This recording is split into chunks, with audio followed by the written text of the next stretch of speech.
there. I'm going to spend some time today talking about Mexico's foreign relations, which is really closely tied up with the two current events topics that we're going to talk about for this case study, those being immigration between Mexico and the US, and then the drug trafficking and the drug war. So we'll start with a quick overview of foreign relations, do some history, do some current issues, and then we'll jump into those two specific areas of public policy in Mexico. Number one, foreign relations. I think the basic dynamic here is summed up by something that Porfirio Diaz allegedly said more than 100 years ago, which is, poor Mexico, so close to the United States and so far from God. Or maybe it was the other way around. I wasn't there. But that captures the basic tension of Mexico's foreign relations, which is its ongoing need to balance its own sovereignty, its own state capacity, its own policy agenda, with its proximity to the United States and the kind of inevitable influence of the United States' political demands and also economic influence. So a few historical developments over the last 100 years or so that I think illustrate the kind of ways in which that balance has gone back and forth in Mexico's political history. Let's start in the 1930s. You might recall that this is the period of the presidency of Lázaro Cárdenas, who is in a lot of ways the most sort of economically left wing of the pre-presidents during the period of one-party rule. He practices this philosophy of sort of economic and political nationalism, and that's most notably illustrated by his decision to expropriate foreign oil assets, which is to say, he kicks out all the foreign oil companies and says, too bad, this is Mexico's oil now, and we're going to extract it, creates Pemex, and the rest is history. That, as you can imagine, is going to alienate a bunch of sort of American investors, consequently the United States government, and plenty of other foreign investors as well. And that's kind of the starting point for this sort of economic nationalist policy, which is a real reversal from under Porfirio Diaz's government, a real reversal from that encouragement of foreign direct investment. Through the 1970s, 1980s, depending how you count it, Mexico pursues this policy known as import substitution industrialization, which really is going to emphasize domestic sort of economic independence, relatively high tariff barriers to protect Mexican manufacturers against competition with American and other foreign manufacturers.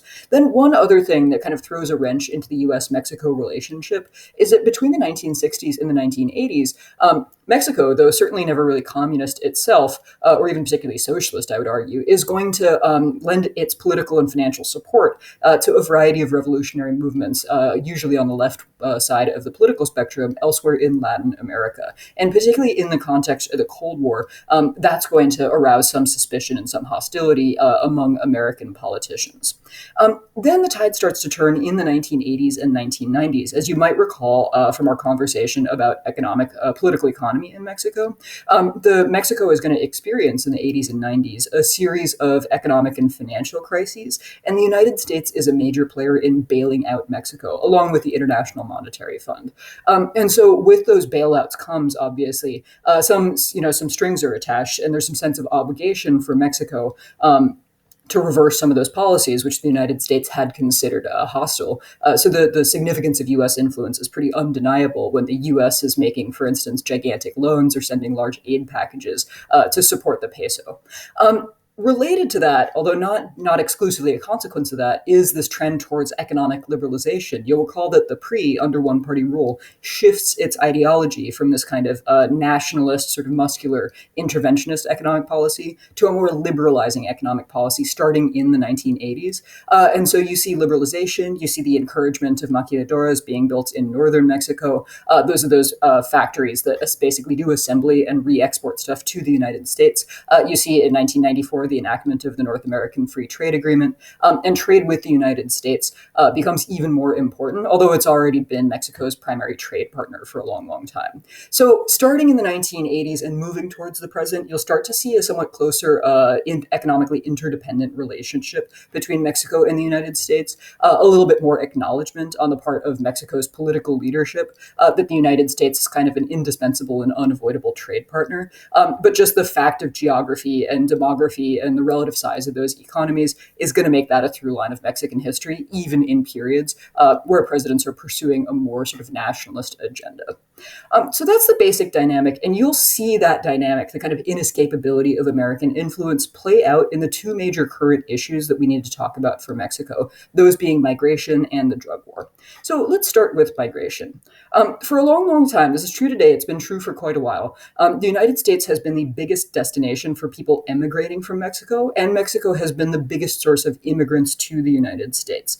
And the basic dynamic here, over again more than a century, is that Mexicans will immigrate to the United States primarily in search of jobs and or reuniting with their family, whereas the United States needs its policy to balance a need for labor, which is generally cheaper if you're hiring people who've immigrated from Mexico, in particularly in the southwestern United States, particularly in agriculture, against political resistance among some Americans to immigration. And so those tensions have affected both countries in pretty significant ways. I'm going to do, again, a little bit of a skeletal history here, and I want to start with a fact that I am constantly trying to tell people who are especially skeptical of migration from Mexico, and that is that the first Mexican nationals living in the United States never immigrated to the United States. The United States came to them. As you might recall from your study of American history, from 1846 to 48, the United States and Mexico fight a war uncreatively called the Mexican-American War. Historians are boring, what can I say? And that results in a massive, massive cession of 55% of Mexico's territory to the United States, comprising California, Arizona, New Mexico, some other chunks of what's now the American Southwest. With that comes a huge number of Mexican nationals, citizens of Mexico, who have been living in that territory and who have considered themselves Mexicans, in many cases for generations. And those people, under the Treaty of Guadalupe Hidalgo, which ends the war, have a choice. They can move back to Mexico, or they can stay where they are and retain Mexican citizenship, or they can stay where they are and take American citizenship. And about 90% of those people take that option. And so the first really large population of Mexicans in the United States did not immigrate to the United States. And so it's quite possible to be Mexican in the United States and trace your family history as an American back many generations without any immigration story. Okay, fast forward to the 1930s, at which point we have kind of established this dynamic that there is that should seem pretty familiar to you, which is there's some people in the United States who will blame cheap Mexican labor for putting Americans out of jobs. As is often the case during difficult economic times, those tensions really heightened during the Great Depression in the 1930s, and the U.S. government responds by enacting a policy kind of euphemistically known as Mexican repatriation, in which the U.S. deports probably at least 1 million Mexicans back to Mexico, of whom an estimated 60% were citizens of the United States. So this is a shameful episode, I think, in American political history. It doesn't necessarily do all that much to actually solve the economic crisis that's happening in the southwestern United States at this time. But it also, I think, is an illustration of the political dynamics that often make it difficult to be a Mexican migrant in the United States, and that often push U.S. politicians to kind of blame Mexican migration for various economic issues.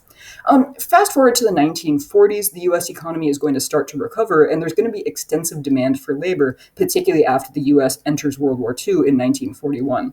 And so in 1942, the U.S. government is going to institute something called the Bracero program. What that does is grant temporary visas to Mexican workers so that they can cross the border, perform labor, mostly agricultural, but some people will work in other sectors as well, and then cross back. That serves the function of providing the United States with a relatively cheap labor force at a time when there's a serious shortage of particularly working-age men in the United States during the war. And that program continues well after the war, all the way up to 1964, and essentially keeps American agriculture running in the Southwest and the West. Then in 1965, the U.S. undertakes some major immigration reform, and the Bracero program is ended, but that dynamic of demand for low-cost labor, particularly in the agricultural sector, does not go away. And so then from 1965 to 86, we have this kind of under-the-table solution in which technically it's illegal for most Mexicans to cross the border in order to seek work in the United States, whether temporarily or permanently. The United States is no longer issuing those short-term visas for laborers. but enforcement is pretty lax. And so there's, in really large numbers, people will cross the border from Mexico temporarily or permanently, perform these jobs. The US government is willing to look the other way, in part because this is so essential to the continued functioning of the American economy. And so the result of that is large-scale undocumented immigration. In 1986, the Reagan administration pushes through Congress something called the Immigration Reform and Control Act, which attempts to resolve this situation by doing two things. Number one is to really step up enforcement of immigration policy at the border, to try and reduce the number of people who are crossing the border without legal authorization to and from Mexico. And also, but on the flip side, that law also grants amnesty. It essentially agrees to wipe away the previous legal consequences of undocumented immigration for a large number of people who are currently in the United States. That said, so that's an attempt to kind of wipe the slate clean and say, all right, now we're going to enforce the rules, but we're not necessarily going to come down super hard, punishing everybody who has taken advantage of our really lax enforcement. But it does not resolve that fundamental dynamic of a demand for low-cost labor in particularly in the American agricultural sector. And so it remains the case that there is significant undocumented immigration, legal and illegal, I should say, immigration from Mexico. And then employers continue to offer jobs to people who are undocumented immigrants. So migration continues for those reasons. As I said, people are looking for work. People are looking to reunite with their family. More recently, people are also looking to flee violence and political instability and corruption and what they view as a lack of potential for the future in Mexico. And so this remains a really central, as you were probably aware if you don't live under a rock, this remains an important political issue in American politics and also a significant issue for Mexico as well. On the one hand, you can see why the Mexican government might have an interest in kind of cracking down on migration and trying to encourage people to stay within its own borders, both to satisfy the United States and to retain its own labor force in the country. On the other hand, it's also worth noting that the large number of Mexican migrants in the United States means that is a significant source of foreign income for Mexico because many people will send back money, often in US dollars, to their family. Those remittances, as they're called, are now actually the major source of they're the single biggest source of foreign currency income for Mexico, even bigger than oil, which for a long time was the major foreign currency generator. That said, I do want to look at some statistics really quickly to just demonstrate that one widespread presumption among Americans, given just kind of the way we tend to talk sort of lazily about immigration to and from Mexico, is actually incorrect and unwarranted. And that is that it's actually not true that there is just a massive and unreciprocated flow of migrants from Mexico into the United States. You can see from this graph some of these kind of time periods overlap because of the way data is recorded and reported. But between 2005 and 2014, there were actually more people moving from the United States to Mexico than there were from Mexico to the United States. And the large share of these are people of Mexican origin who are returning to Mexico in that period. There's a couple of reasons for that, but the really big one is that migration tends to be responsive to economic conditions. And so when the possibilities for work, when the possibilities for improved circumstances are not all that much better in the United States, you tend to see the number of people coming north decrease, and you tend to see the number of people going south increase. So it's just worth noting that migration is a really significant political and economic issue, but it is not always as simple as we often talk about it. Speaking of issues which are really frequently oversimplified in the United States media discussion, let's finally talk about the drug war. So question number one that we need to answer is, why is it that Mexico is such a center of drug trafficking? And the basic answer to that question is that it's just geographically situated between where the supply of drugs is at and where the demand for drugs is at. The United States is a major, I think the world's largest, don't quote me on that, importer of drugs. We have a huge amount of demand for illegal drugs in the United States. And South America is a major center of production of a variety of drugs. There is, you can see the areas shaded in dark green on this map. There is some production of drugs in Mexico, but Mexico also, just by virtue of geography, is a major trafficking route between centers of production further south in South America and the United States, where the ultimate market is. And so geography has just kind of forced Mexico into this position of being a major corridor for drug trafficking. Starting in the 1970s, under the Nixon administration, the United States is going to declare a war on drugs. And as part of that, it's going to put pressure on other countries, including Mexico, to combat the drug trade. So the United States government will start going to Mexico and to other countries that are situated along drug trafficking routes and saying, hey, we really need you to eradicate drug production or to eradicate drug smuggling or to intercept drug shipments before they get to the United States. And the United States starts committing significant financial and even some military resources in order to try and do that. In the 1980s, the US then steps up its efforts to intercept drug shipments in the Caribbean, which has previously been a major route of drug smuggling into the United States. And the consequence of that is to force even more drug trafficking into Mexico over land rather than by the sea. And so that's part of the reason this combination of circumstances helps explain why Mexico today is one of the major centers of drug trafficking and of government efforts, both by Mexico and by the United States, to try and crack down on that. The one term you really need to know in order to explain the drug war in Mexico is cartels. These are illegal organizations that try to monopolize the drug trade in a given territory. They often compete with each other quite violently. We'll talk about that in a little bit. And those organizations try and monopolize. So their goal is to basically control a given territory and to dominate the drug trade in that area. The state, as you can imagine, the Mexican state has addressed this problem in a variety of ways. One through line in the past few decades has been an expanded role for Mexico's military. As we have probably said before, and as I'm sure I will say to you again, there's significant concerns about corruption in particularly Mexico's local governments and local police forces. And so many presidents of differing political ideologies have turned to Mexico's military to fill in for what they believe as corrupt or ineffective or incompetent local police. And so you'll see lots of presidents deploying the military to do this kind of domestic law enforcement. And that's going to raise some persistent questions about the rule of law and about the role of the military in the state. Two presidents whose responses are really worth noting. Number one, Felipe Calderon, who's a PAN president from 2006 to 2012, implements something known as the Kingpin Strategy, which basically says we are going to target for arrest the leaders of various drug cartels. On its face, that policy succeeds during Calderon's administration. There's really significant numbers of arrests and sometimes deaths of leaders of drug cartels. But the consequence of that, perhaps unintended, is that there is going to be also increased violence, both within cartels as people struggle to succeed these newly arrested or killed leaders, and between cartels as they try to take over each other's territory, sensing that they have been weakened by the arrest or the death of a major leader. And so you'll start to see a major uptick in violence, both within cartels and between cartels and the government in this period.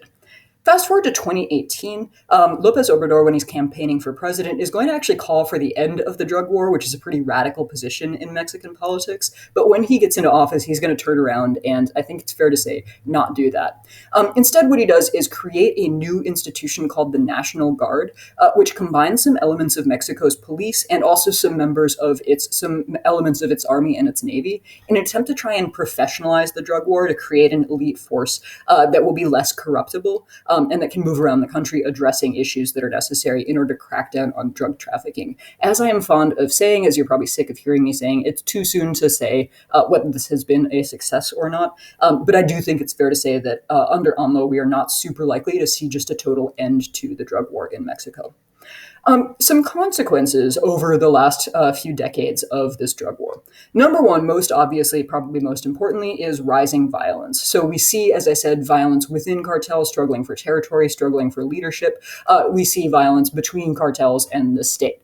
And you can see here a graph of the homicide rate in Mexico. You can see similar trends if we look at other things like violent assaults or kidnappings. But the rate of crime in particularly certain parts of Mexico is going to increase as a consequence of the drug war. It's really important to note, by the way, that this effect is not geographically distributed evenly across the country, that it's concentrated in certain parts of Mexico. And I'll show you a map of that in a little bit.